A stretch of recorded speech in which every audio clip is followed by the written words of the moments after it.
నాగర్ కర్నూలు జిల్లా బిజినపల్లి మండలం మమ్మాయిపల్లిలోని మార్కండేయ రిజర్వాయర్ వద్ద బీఆర్ఎస్ కాంగ్రెస్ కార్యకర్తల మధ్య గొడవ జరిగింది.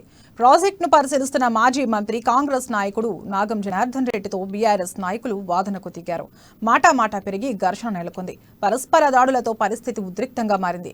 కాంగ్రెస్ నాయకులు అక్కడి నుండి నిష్క్రమించడంతో పరిస్థితి సద్దుమణిగింది. ఇరు వర్గాలు మండల పోలీస్ స్టేషన్లో ఫిర్యాదు చేశారు. శాంతియుతంగా ప్రాజెక్టును సందర్శించడానికి వస్తే బీఆర్ఎస్ కార్యకర్తలు దాడి చేయడం దారుణమని జనార్దన్ రెడ్డి విమర్శించారు.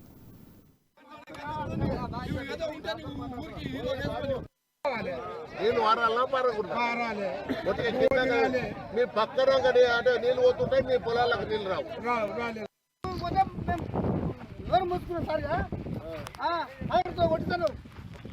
ఈ పెద్ద పిల్ల భూమి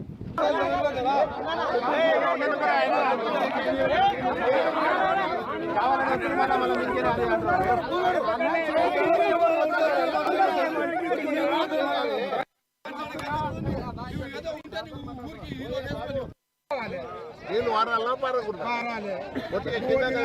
మీ పక్కన అంటే నీళ్ళు పోతుంటే మీ పొలాలకు నీళ్ళు రావు.